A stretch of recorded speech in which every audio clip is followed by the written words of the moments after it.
Everybody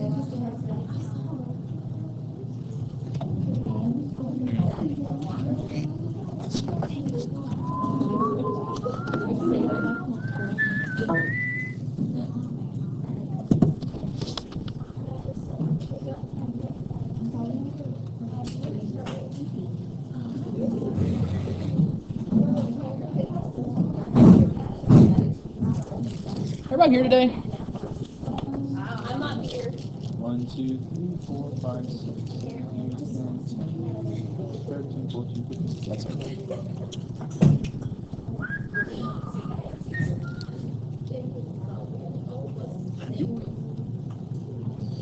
I just post y'all's grades. You guys live in Kentucky, yes. On the right there, that's what everyone imagines Kentucky will talk like this all the time. Well, of course I can do it. A lot of people. What?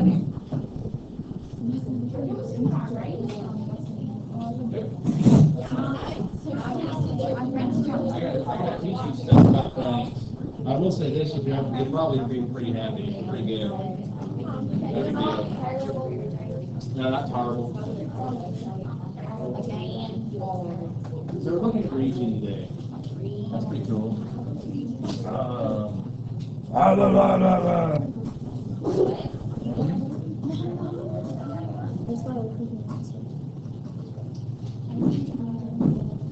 So anywho,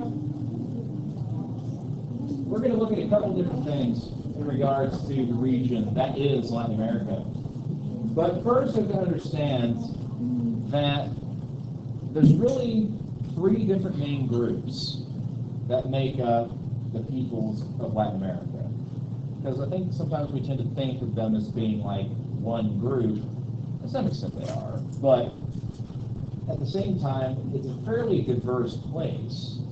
There's a lot of different ethnic groups, but the 3 main ones are descended from Europeans, from African Americans, and from Native Americans.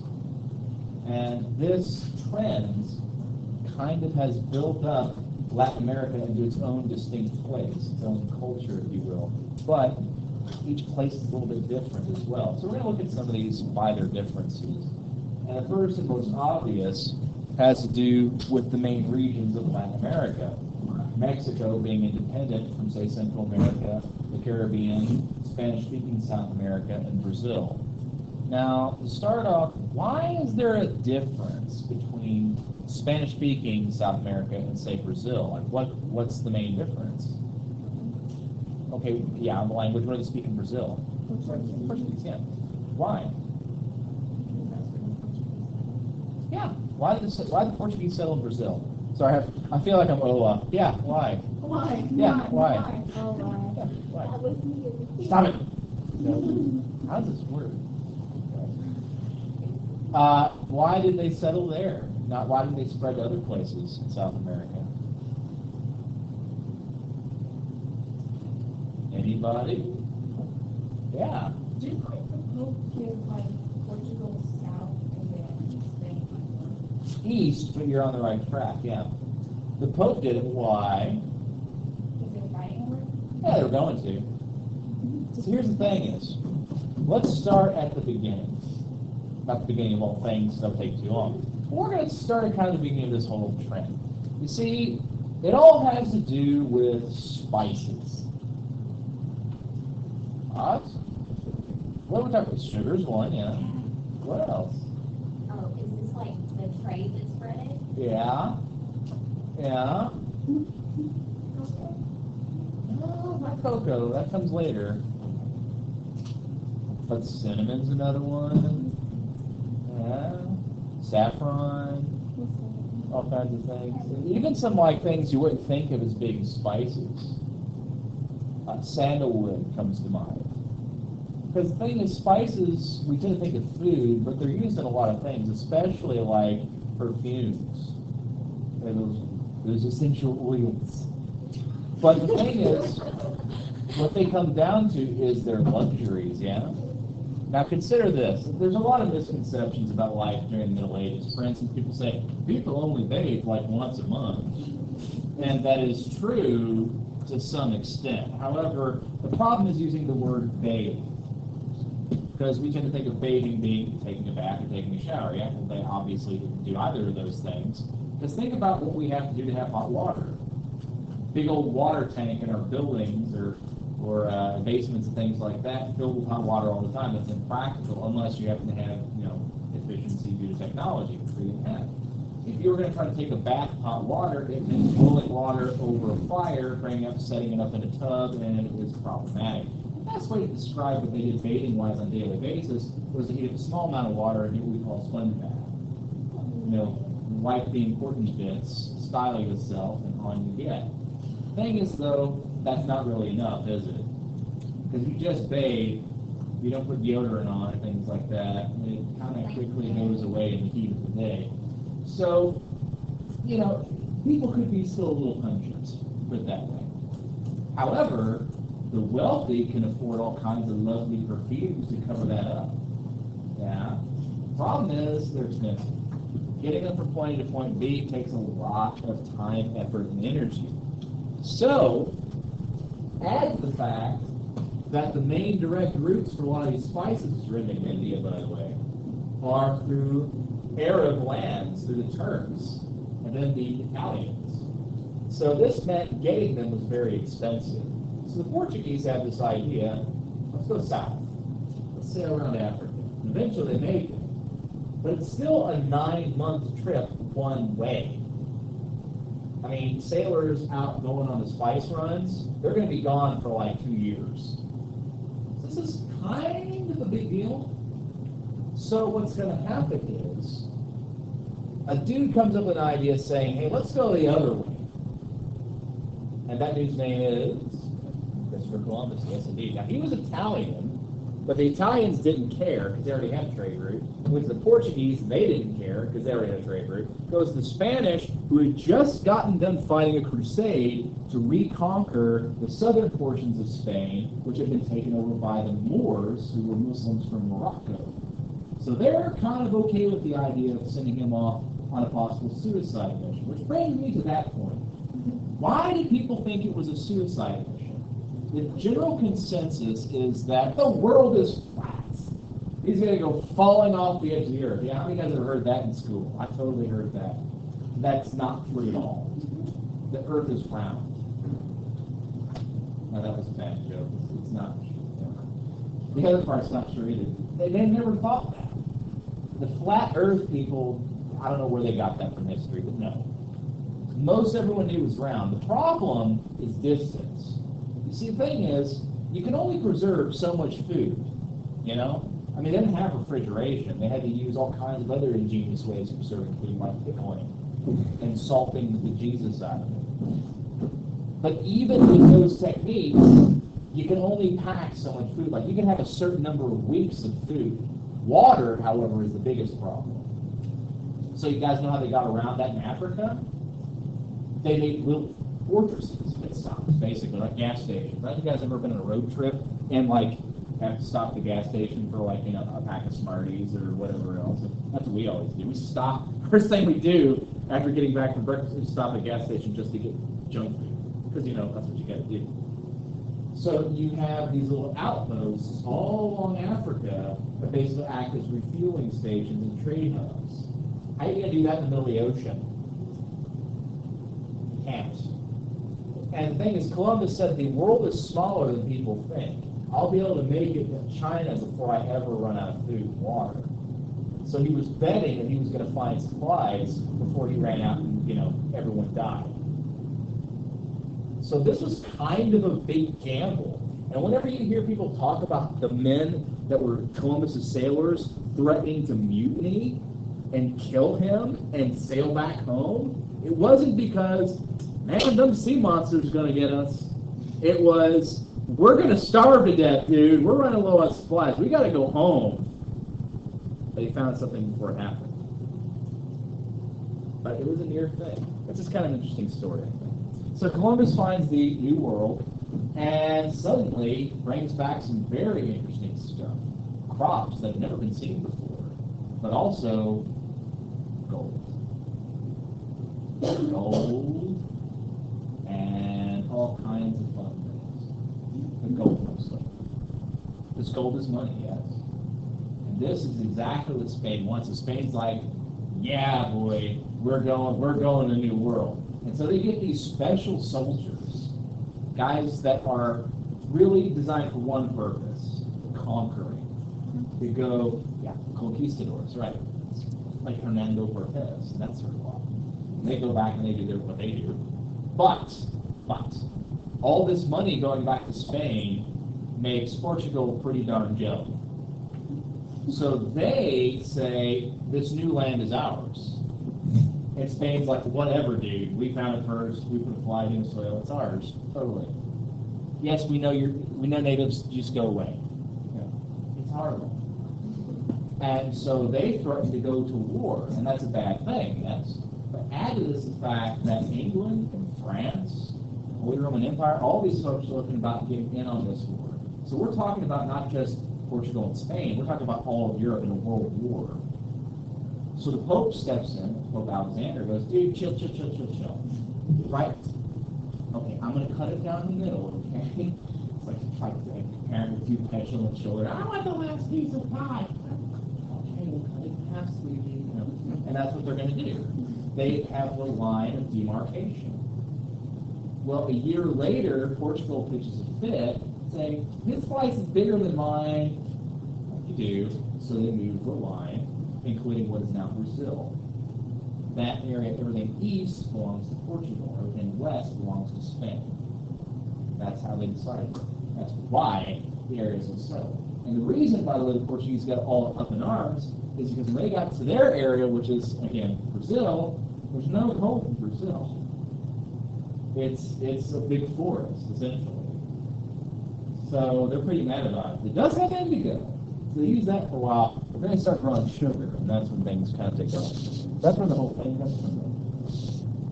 So we're going to look a little bit at history. You guys have probably covered this to some extent, I'm sure. So this might be a little bit of a review, if that's okay. Because again, their history is going to influence a lot of their modern identity.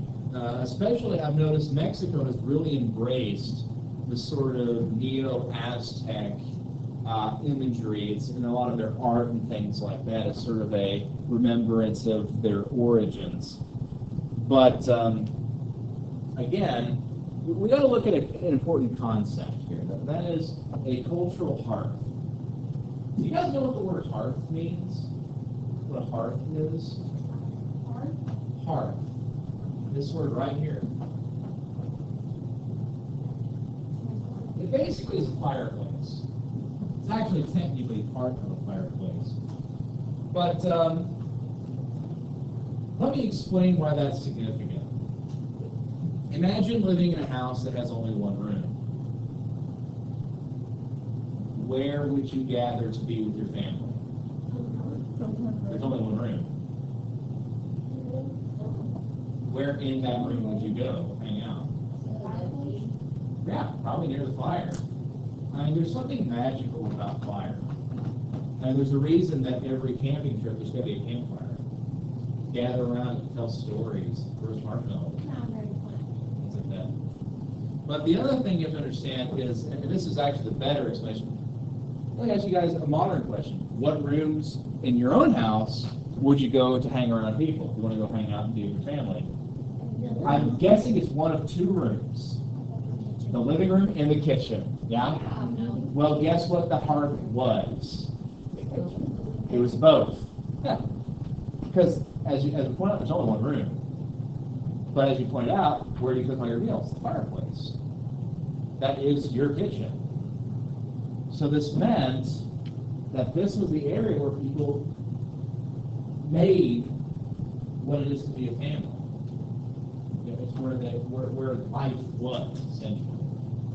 Now, if we talk about culture, society, where society begins, where society is born, you'll notice that certain places have this sort of power to project through conquest or through persuasiveness and trade, whatever, their culture into other places. It disseminates to other places from there. So, for instance, in the East, China has always been a cultural heart. In the southern part of Europe, or of Asia, it's been India. In the case of Europe, it was Rome. Rome was really the big one. Consider this, how many different European languages are based off of Latin, which is the Roman language. Even our own culture is heavily influenced by the Romans. Again, the language, our national motto, for instance, is in Latin. You guys know what our motto is, right? E pluribus unum. You guys know what that means? Now, a God we trust has nothing to do with the United States. That actually was added in the 1970s. From many one. Think about it, makes sense, right? Because we are one country made of many people. That's kind of the idea. So it's interesting to see where that comes from. But another couple things. You guys know what the national emblem of the Roman Empire was? It was on all of their flags, and the legionnaires carried it in, things like that. It was an eagle. Not a bald eagle, because that's strictly American, but it was an eagle. But you know what other countries have the eagle as their symbol? Mexico, Russia, Germany, Poland, Austria. Just to name a few. Again, cultural heart. Another thing, whenever you would swear your loyalty to the empire, you would place your hand upon your heart. That reminds you of anything? Yeah, we have a lot of these things that are left over from the Roman days. That's okay. That just means that it influenced us. That's how culture works, you know? But this is true through all around the world. In the case of the ancient, pre-Columbian civilizations in South and Central America, the Maya were really this cultural heart. Now, they had a whole bunch of different things that spread out. For instance, their language was Quechua, which is ironic, or interesting, I should say, because for a long time we thought it was a dead language, no one spoke it. But then we found various indigenous peoples throughout Central America that still spoke it. So we've been able to learn quite a bit, like just past 20 years or so. So that's pretty cool. In addition, it was believed for a long time that the Maya just died out, they disappeared. We don't know what happened to them. We found out what happened to them. They were conquered and spread out amongst other people and intermarried with other native groups and disappeared as an indistinct people, but they are still there.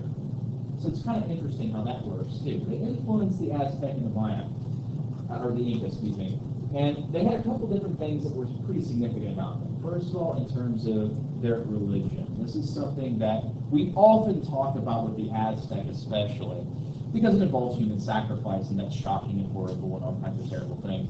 But there's more to it than that. They also built pyramids, for instance, and that tends to make people go, get all excited, you know.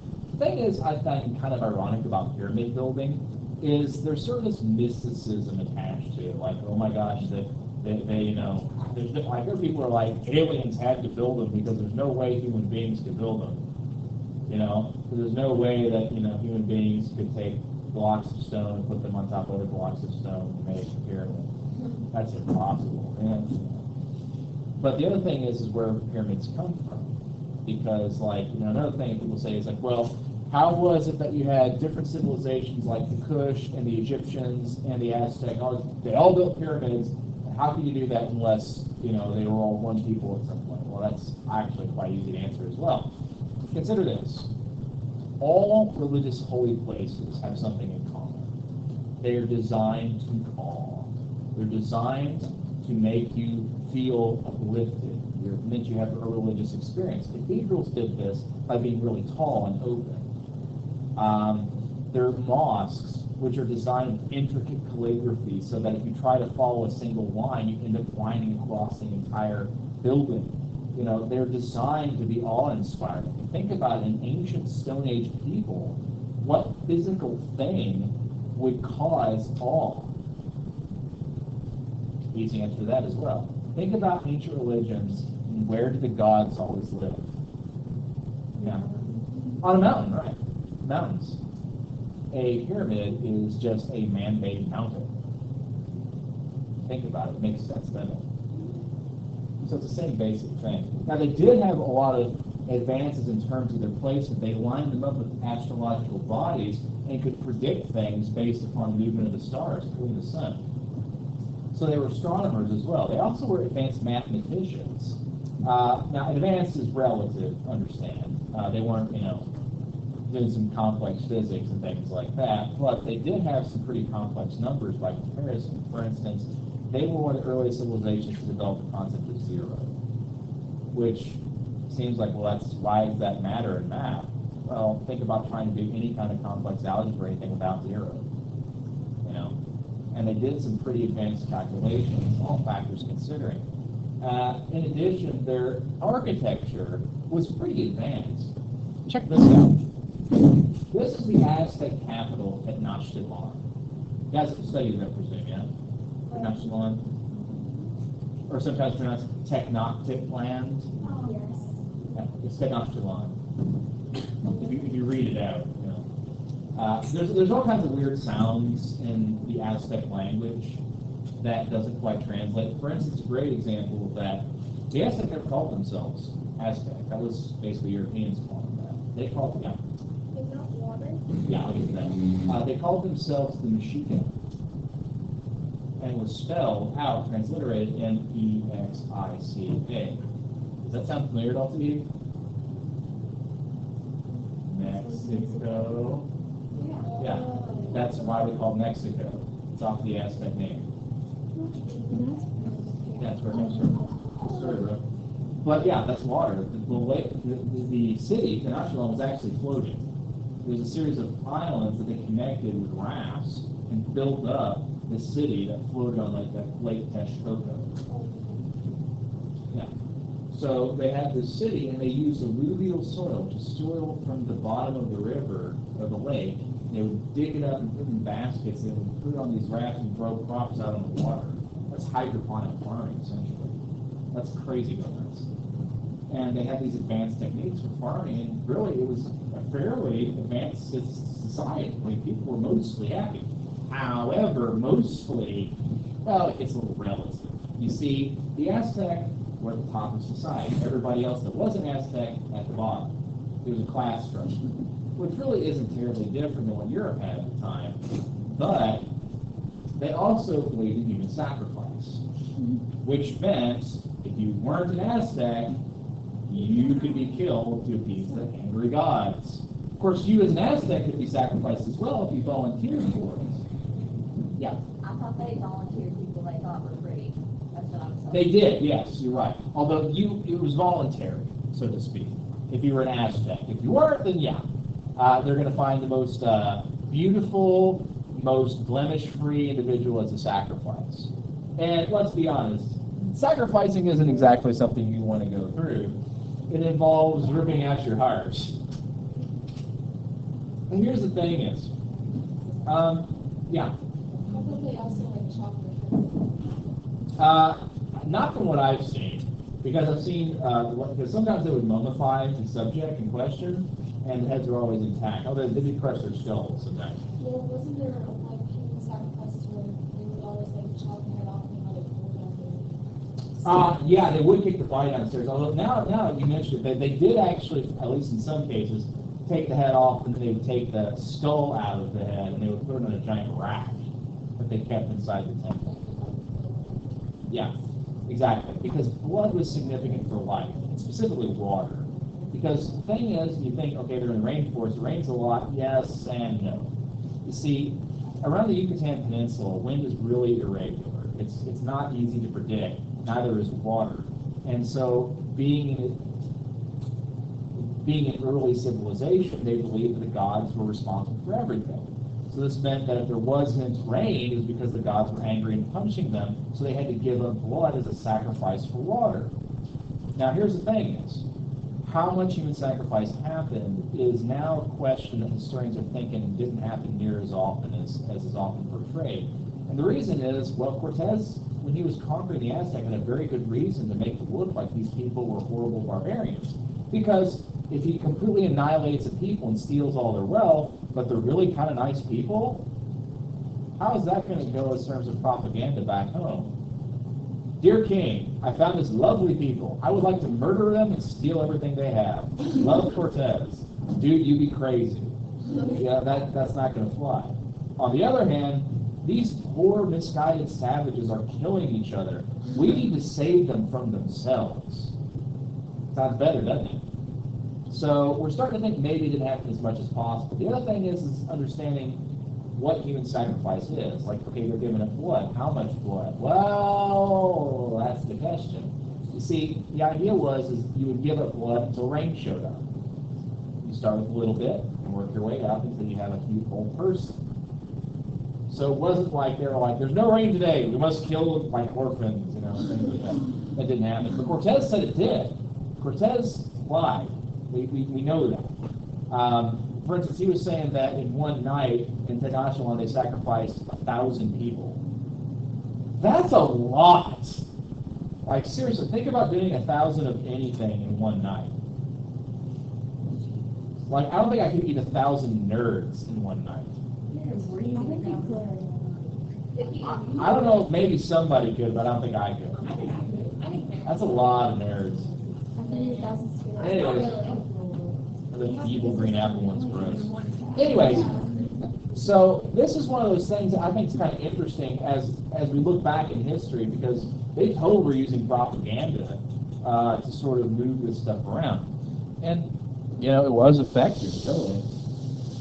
This is another contribution the Aztec had. Through their observations of the stars, they were able to construct one of the most accurate calendars ever. Now, we do not base our calendar off of it, but it's actually very, very close. The way it works as a calendar is sort of like a clock. The outer ring represents days, months, years, cycles. You remember how people were all bent out of shape in 2012? The Aztecs said the world's going to end. You guys know why they said that? Yeah. The Mayan calendar ended then? Yeah, exactly. This is the Mayan calendar, by the way. It ended right here in 2012. And then what happens? It starts over again because it's a circle. There is no end. It's the end of the cycle. That's literally where it was. It was a misunderstanding. That circle's around. Who knew?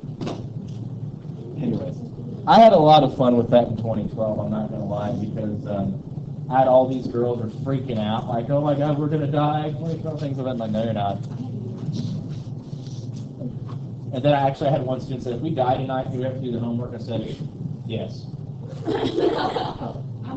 made a promise that at the exact time, everything, the exact date that we're supposed to all die, I was going to drink a cup of milk. Yeah, I did it.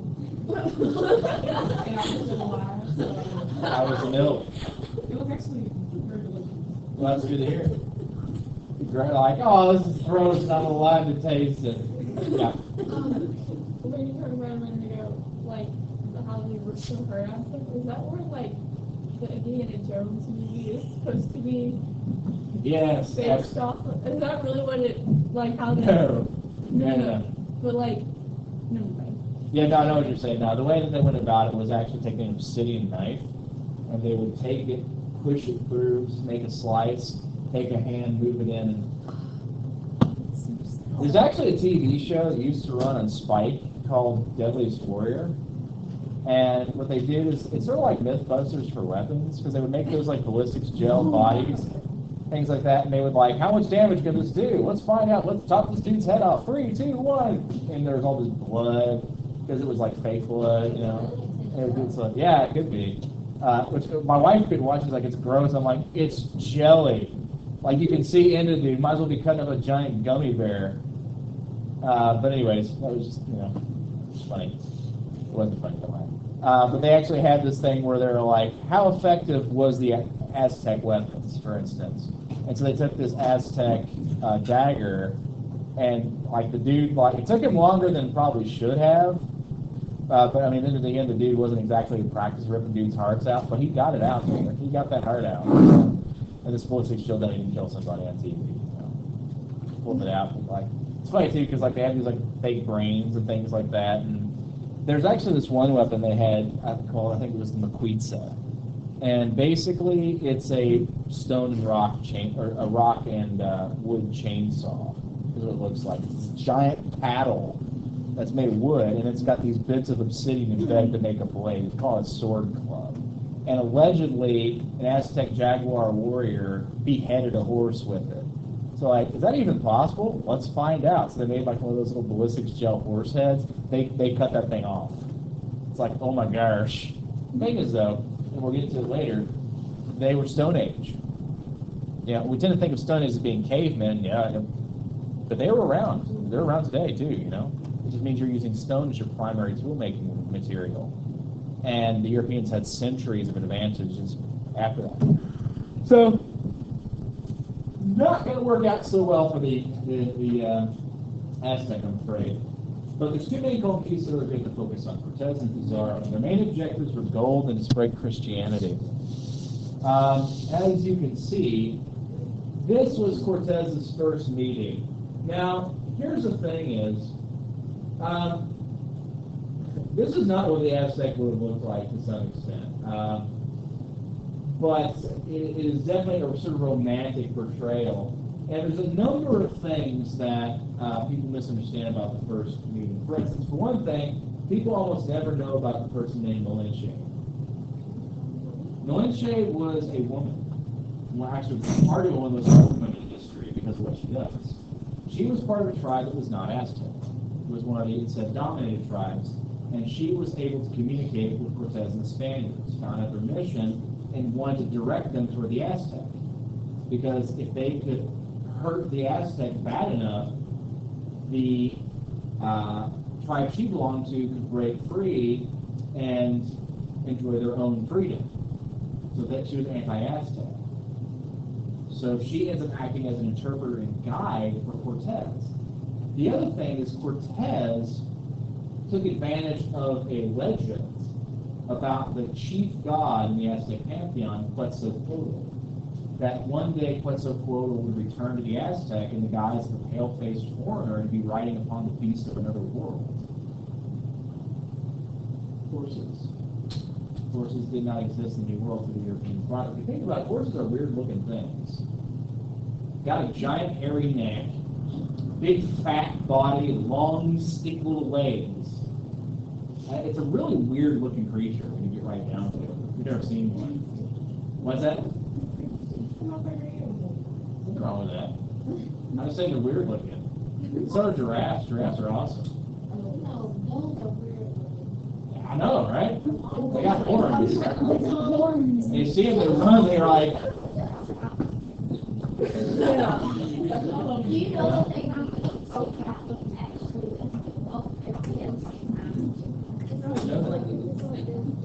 Anyway, so Malinche acts as his interpreter and plays up this whole thing. Now, contrary to popular belief, Montezuma, who was the Aztec emperor, wasn't like, our God has returned, and like totally taken in because he didn't speak Aztec, he didn't speak Quechua. So like, oh, did our God forget how to speak the language which he created? No, that's stupid. Of course they didn't think that. But they were kind of wondering what was going on. Where is this guy coming from? We've never seen anything like this dude before. We're going to let him into the city. And that was the mistake. Because the biggest weapon the Europeans have isn't their muskets. It's not their swords. It's nothing they carry. It's disease. Which disease? Not chicken pox, but you're on the right track. Smallpox. In fact, there are three main reasons why the Europeans were able to be successful. If you think about it, the Europeans, there were only 600 men with Cortez. The Aztec Empire was in the thousands. So how were they able to defeat him? Guns, germs, and steel. Guns is the easy one. Guns, or military technology at the time, allowed for killing someone at range, and most importantly, was what we call a shock and awe weapon. I don't know if you guys have ever fired a gun today, but they're pretty darn loud. And to be honest, they're not as loud as black powder weapons. In fact, this is not black powder as we think about it today. Because a lot of times when people say black powder, I mean like Go-X, things like that, and that's, or Pyrex, and that's not black powder, that's something else. Real gunpowder if you like fire a musket, for instance, you're going to have about that much fire shoot at the end of the barrel and a giant poof of smoke. The Aztec are freaking out because it's kaboom and someone dies. To them, the Europeans are carrying around little portable dragons. In addition, they're using these really tough weapons against the throwing spears that's bouncing off of them. They got steel armor. The germs are the big thing. Smallpox devastates the native population. Some tribes cease to exist because smallpox is so virulent. To this day, it is a horribly deadly disease. Well, most of the time we're not going to get it because of vaccinations. Yeah. Like the government or something, or the United States both have part of smallpox, There is still actually a smallpox thing, yeah. so that they don't start, so that Russia doesn't start. Oh, no. The World Health Organization has it. They're hanging on to it in case it ever comes back, or they ever encounter anything like it again. So they can. Yeah. Because the thing is that just because you're vaccinated doesn't mean it disappears. It just means that most people are immune to it, unless something weird happens, in which case, holy crap, it starts up again. Because the way that vaccinations work, basically, is that you get vaccinated and you're immune to it for a short period of time. But once, basically, it wears off, you can get it again. So what happens sometimes is that it bounces back and forth. Yeah. I was told that some vaccines just like what you get of it. Like the chickenpox vaccine, even though my sister got it, Yeah. it doesn't fully prevent you from getting it, but it prevents the worst of it. That's true. For some strains, that's absolutely true, yeah. But the thing is that some folks have this attitude that it's like a magical cure-all, and it isn't. But at the same time, if done correctly, it can eliminate diseases that will completely just devastate people. That's why they're so excited about the prospect of an AIDS vaccine, because they've developed one that works in small clinical trials and seeing if it will work on a bigger scale. If they can make that work, we can eliminate AIDS, which would be huge. Not necessarily for us in the United States, but like in Southeast Asia, hell yeah. So, I mean, this is kind of a big deal. But the other thing is, in smallpox, it was the #1 killer in the world for a long time. So, I mean, we're talking about a bad mamma jamma of the disease. And the Europeans had some small immunity to it because of where they live. They live next to their animals, cows, things like that. And they had basically a natural inborn immunity because of that, whereas the natives did not. So it just ravaged them. So this adds to, by the way, the psychology of war, the psychological warfare involved, because they see it as the gods punishing them because whatever reason. They're afraid that this is the end of the world. The Europeans are destined to conquer them because the gods themselves are turning against them. You know what I'm saying? So that worked again to the Europeans' advantage. We'll call that good. Tomorrow we're going to watch a video.